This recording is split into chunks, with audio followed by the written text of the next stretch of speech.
In today's video, we will be examining and debunking the claim that reality is a dream or an illusion that you are imagining.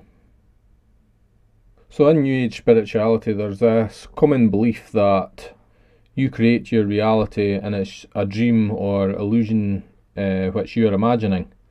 And this comes about, I think at least this comes about from quantum physics, a misunderstanding in quantum physics.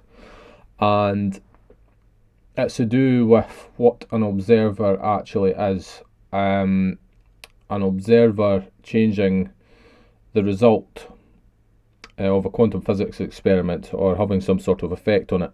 Has been commonly misunderstood that an observer is a person or human consciousness, when in actual fact an observer is just an item of electrical equipment or a sensor within the apparatus. It's that piece of equipment which interferes with whatever's going on and causes the result to change. It's not because the physicist is looking at it or not. But there is another problem as well, which causes people to believe that reality is an illusion, and that's because the things you experience in your dreams and on psychedelics as well. Some of the stuff I've experienced on a psychedelic too, without the proper education and understanding of what's going on, it's very, very easy to come to the conclusion that reality is indeed an illusion because of how stuff seems to melt and change. And the simple reason for that is because inside your skull is, in my opinion anyway, the most powerful graphics processing architecture there is. Now, if you imagine a very simple thing like a PlayStation 4, it's very, very simple. It only has about 7 billion transistors in total, and I think in a processor each transistor can only connect to about one or two others as far as I know. It's not very interconnected, it's fairly simple, and each transistor can only be on or off. And even that, it can render very complex, realistic environments in real time. Any sort of environment you can imagine in real time, and greater resolution than the human eye. And it's only a very, very simple system. Your brain has 100 billion neurons in it, approximately. And these neurons can connect to many, many others, and they're not just like a binary on-off system like you get on a computer, for example. They are probably a lot more analogous than that, so they could be on or off or anywhere in between as well. Not only that, but in your brain you've got, it could be possibly storing 100 terabytes of data as well. Personally, I don't think that's entirely unreasonable. So if you just think what a PlayStation 4 and a VR headset is capable of rendering, and bearing in mind it's a very, very simple system, and then you go and look at a brain, it's ridiculously more complex. So it stands to reason that what your brain is capable of is terrifying shit that a processing architecture in a computer just can't even come close to. Because I was reading this very interesting book a while ago, and it was a book called What If. I can't remember the exact wording of it, but there was these scientists which were trying to emulate just a small part of a human brain, and they needed very, very powerful computers to do that, to even emulate just a small cluster of brain neurons. It's ridiculous what your brain's doing. It's utterly terrifying what it's capable of. So there's a interesting paper which has been written which really, really delves deep into some of the hallucinations experienced with psychedelics, and it is very, very complex, and it's way beyond anything that I'm capable of understanding. And that's because there's actual scientists out there studying this stuff, not pseudoscientists like Leo Gura who sit in a bathtub masturbating while on DMT. We've got actual serious people who are taking a proper scientific approach towards this stuff and going right into it and figuring out exactly why on earth this sort of stuff is happening. And see that there's stuff like that. I've seen things similar to this on various psychedelics.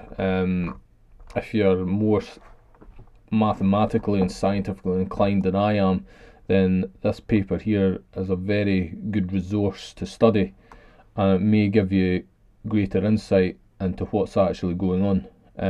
But unfortunately I'm absolutely rubbish at mathematics, so I couldn't really understand this much past the first page.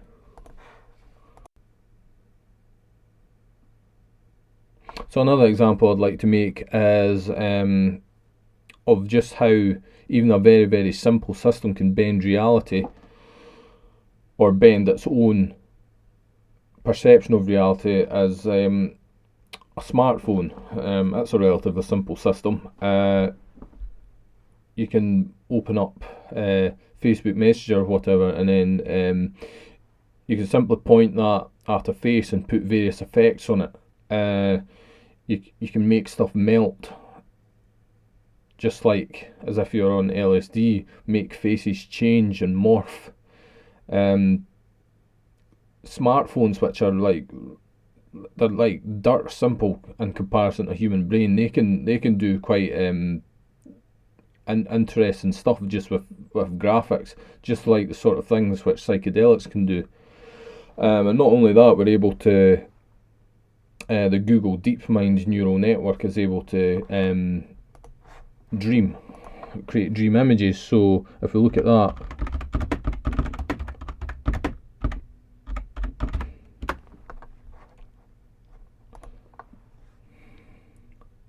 so stuff like this is what you see on psychedelics, and a computer can do this. I've seen stuff similar to this. There's actual scientists out there who can emulate this sort of stuff because they actually understand how it works from a scientific, not a pseudoscientific point of view, and that's how they can replicate this in a computer. Because personally, what I think is happening on a psychedelic, it's messing with your perception of reality, obviously. I don't think you actually see what your eyes are seeing. It goes through a lot of recognition and processing before you actually see it. The image you see is a recognised image, and not what your eyes are actually seeing. That's what I think is going on. And psychedelics are just messing with the image recognition points in which your brain has picked up on, and adding stuff onto that from the recognition databases in your mind. That's what I call them, of everything you've seen before. So like stuff like eyes, I'll just take images of eyes and stick them onto the recognition points. For some reason it just does that. There's all sorts of weird stuff that we can emulate. So another thing I'd just like to add in here, these patterns here I have not actually seen while on a psychedelic, but an interesting thing does happen to me if I'm sort of just lying in my bed in the process of going to sleep, and then there's a loud noise. One of these patterns, or a pattern similar to this, will flash up in my field of vision. It'll be black and white, and it'll flash up in my field of vision very briefly and then go away. And the pattern depends on sort of what the sound is, frequency of the sound, stuff like that. And it's kind of funny because it's almost like when you put an audio signal accidentally into an analog video port. It's something like that as well. So it's just another funny quirk I thought that I would point out. The patterns don't tend to be like this. They tend to more consist of lines. See, look at this. Here's more output from Google Deep Dream. This is very, very like what you would see on mushrooms. I've seen stuff very, very similar to this, and really all you're seeing are subjective hallucinations, and that's it. You're not experiencing God or anything like that. It's just your tremendously powerful brain hoodwinking itself into believing that reality is an illusion. And it's like a brain, it hoodwinks itself so well that it no longer becomes a belief for you, it actually becomes some sort of absolute truth from your perspective. But then everyone around you, all sane people, will just look at you as if you're crazy because it's not in line with actual reality, peer reviewable reality, the stuff that you're saying, because you could quite easily test it. For example, the vast majority of people, if you go around and talk to them and ask them, do you exist, do you experience reality, they'll say yes, quite rightly. All sane people will say that, but the people, especially from Leo Gura's division of spirituality, will just go, no, I do not exist, I'm just an illusion you're imagining.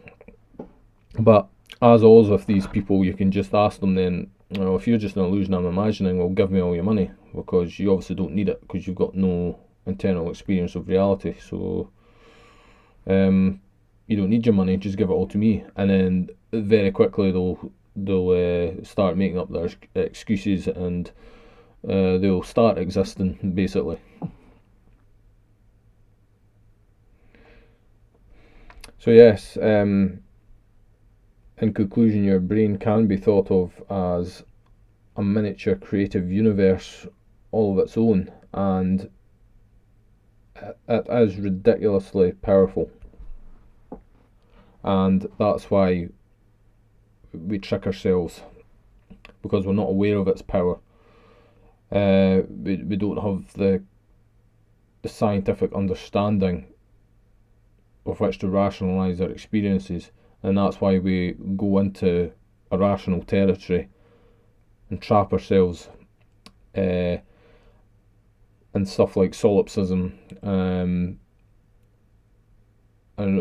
all other ridiculous sorts of beliefs. So I've had other comments about people who are suicidal. I'm trying to find it. See, here's another example of someone who's actually been negatively affected by Leo's teachings, because he didn't have the scientific understanding to fall back on, so that he could understand what's happening from the correct scientific point of view. And this is why he's been brainwashed, because Leo is very, very good at disabling your logic and reasoning faculties, so stuff like this is going to happen. But hopefully I've debunked everything sufficiently for this guy and brought him back to some sense of sanity. And if you are still suffering, all I can do is reassure you that the other people in your life are real, and they do have their own point of view in reality. So it's only these daft New Agers who seem to think otherwise. But as I said, just ask them to give you all your money, but they won't do it, because at the end of the day, they exist just like the rest of us, and they just don't want to accept that.